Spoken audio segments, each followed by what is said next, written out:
salaamaya bulshada Soomaaliland shacabka Soomaaliland meel kasto ay ka joogan dunida iyo dalka gudihiisaba salaamu calaykum wa rahmatullaahi wa barakaatuh walaalayaal hal rag biga horeeyay baa ka hadlay waxa laga sheekay taariikhda Soomaaliland iyo halkay soo martay halka ku noqon maayo waxa kale doonayaan maanta idin la wadaago cidaan la hadlayo bulshada Soomaaliland meel kasto ay dunida joogan 34 sanadood ayaan tacab soo galnay waan isku tashanay waan danaheena ka shaqeynay oo nabadgelyadeena ka shaqeynay oo dimuqraadiyadeena ka shaqeynay oo dalkeena mideynay intaas oo dhan waxaan u soo soconay inaan maalin kamida aan gaarno waxaan xaq u leenahay oo ah inaan noqono dal la ixtiraafsan yahay sabab la inoo ixtiraafi waaya haba yaraatee meesha maba oolinba waayo shuruucaha inta badan lagu diido ee dad loo ixtiraafi waayo ee la yiraahdo dal baa dal ka go'aya marna inagu maynaan ahayn inagu waxaynu ahayn sida la sheegay dal jira oo la aqoonsaday laakiin xubbi iyo jacayl aw u geeyay qolo kale oo ay yiraahdeen walaalaynu nahay waan isku biirayna inaga timidee iyaga kama yiman marka horeba inaga ayaa qalbi wanaagsanayn oo niyad wanaagsanayn oo u tagnay oo inagoo dal aan nidhi aynu isku biirno taasi waa gobonnimada iyo sharafta ay lahayd Soomaaliland waxa xaqiijinaysaa dad looga sheekayn kara maanta walaalnimada dadkii walaalnimada bilaabay ee jeclaa walaalnimada inay ahayd tii walaalnimadii iyo wanaagii ay la tageen waxa loogu bedelay xumaan halkay doontaa soo gaadho waxa soo gaadhay wixiiba burburo wuxuu hadduu xumaado oo cadaalad darro noqdo oo musuq noqdo oo ay xasho noqdo ugu dambeyn intuu doonaba ha qaatay uu burburaa systemkii wuu burburay waxaana burburiyay cadaalad darradii iyo xumaantii iyo cunfigii iyo kala danaysigii iyo kala jeclaysigii iyo kala qabyaaladisigii baa dumiyey sadumiye inagu dal jireyno ahayn waxeenii baynu yayabanay zero baynu ka soo bilownay halkaas soo gaadhnay sabab adduunyadu u ixtiraafi weydo sharciyan legal case kasta haddii laga eego sabab maanta dal ku sharxi kara ama cid ku sharxi karto oo ku oran karta qodobka darteed baan loo ixtiraafi karin Soomaaliland wallahi ma jiraan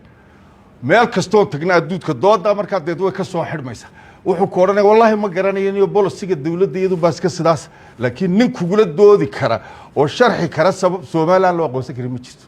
run ahaana way wada ogyihiin adduunka danaa la kala iibsadaa maanta markii Israa'iil ay ixtiraafto qaylo badan baa dhacday dalal badan baa soo baxay cadow badan baa soo baxay kuwa aynaan ogeyn cadow yihiin baa soo baxay markaad hoos u eegto xaqiiqda rasmiga ah ee waxa ka gubanaya waxa ku soo baxaysa in iyagu danahooda gaarka ilaashanayaan ee haba yaraatee aanay dan adiga ka lahayn qaarkoodna ay u arkaanba inaad burbursanaato adigu oo Soomaaliland ay burbursanaato oo aan weligeed la ixtiraafin in iyaga danahoodu ku jiraan oo noloshoodu ku jirto laakiin wax wanaag iyo jacayl midna jiro waxa weey Israa'iil waxay noo fursay albaabkii aqoonsiga qayla bilaabantay Israa'iil kuwa ugu qaylo badan ee ogtiina ka mid yihiin Turkigu wuxuu ahaa Turkigu dalkii ugu horeeyay ee islaamka ahaa ee Israa'iil aqoonsada iyadoo caalam islaam oo dhan ay diidan yihiin oo Israa'iil la aqoonsan dalkii ugu horeeyay ee aqoonsada ee diblomaasiyad la sameeysta ee xiriir ganacsi la sameeysta ayuu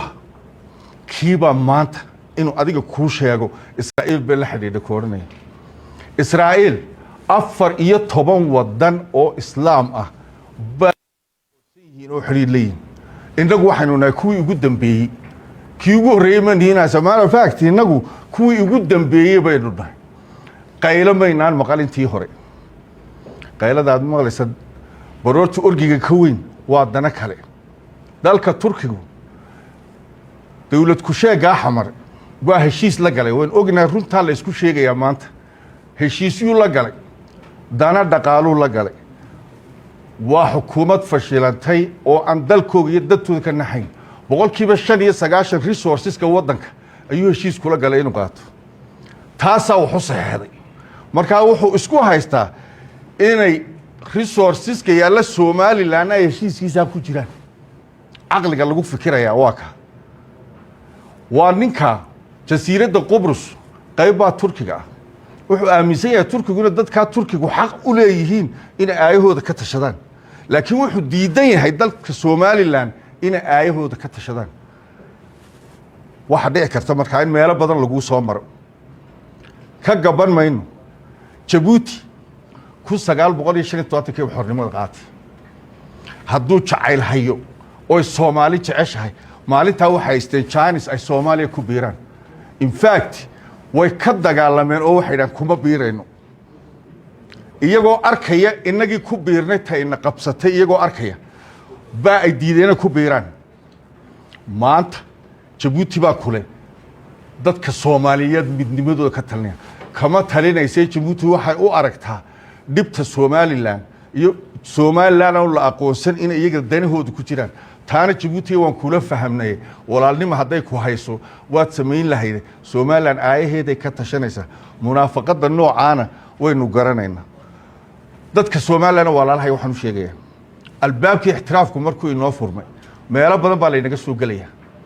wadaadayna soo galaya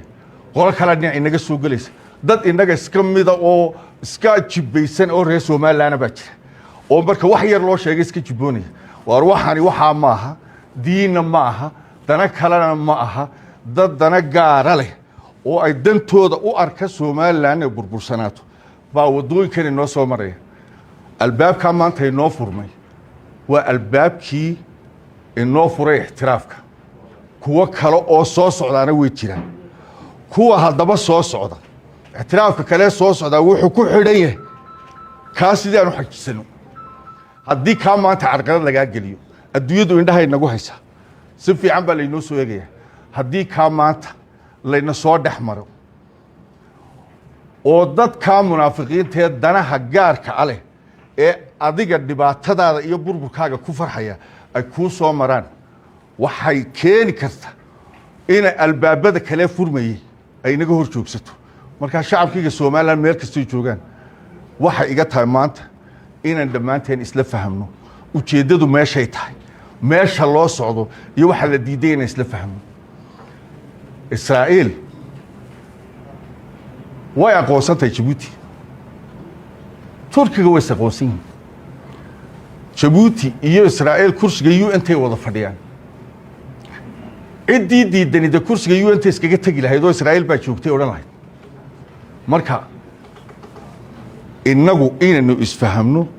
oo aan maanta isku fahamsiino meesha laynoo soo marayo marka waxa shacab faraya shacbiga Soomaaliland meel kasta joogaan dhamaantiin waa in indhaha ku haysaan dal iyo dibadba waa in indhaha ku haysaan dawlad kali maanta mas'uulka ma dhamaanteed waa in indhaha ku hayno meelaha laynoo soo marayo iyo khadadka laynoo soo raacay ee ujeedada gaarka ay ka dambayso waa in dhamaanteed isla fahmno adduunka dano baa maanta la kala iibsanaya cid walba danteeda wadata cid walba danteeda ka shaqeynaysa maanta dalka dariska inala ee ka shaqeynaya dantiisa u arka in adiga aad dhulka taalo warkiisa in dhageysana ma marka meelaha la isku soo maraya walaal waa badan yihiin diin baa la isku soo maraya meel kale la isku soo maraya dhaqaale la isku soo maraya waxa ogaataan dagaal culus oo maanta albaabka inoo furmay sidii aanu ku kale inoogu furmi lahayn ama ka loo carqadan yahay baa lagu jira waxa walaalahay meel kasta joogan doonaya in arinta meel ugu soo jeesano in arinta dhinaca iska qabsano kaana hirgelino ka dambe soo socdana soo dhaweyno maanta cid inaga wax inoo sheegaysaa ma jira 34 sanadood cid inoo naxaysay cid inaga damqanaysa ka inaga damqan waaya 34 sanadood maanta inaga danteena inoo ma sheegi karo marka danteena walaal u jeesanay albaabka ixtiraafkuna way noo furmay kaasaan xajisanaynaa ka ku xigaan soo dhawaynaynaa albaab dambe oo laynaga soo gala ayaanu jirin taasaan nigu wada waaninayaa asalaamu calaykum marka hore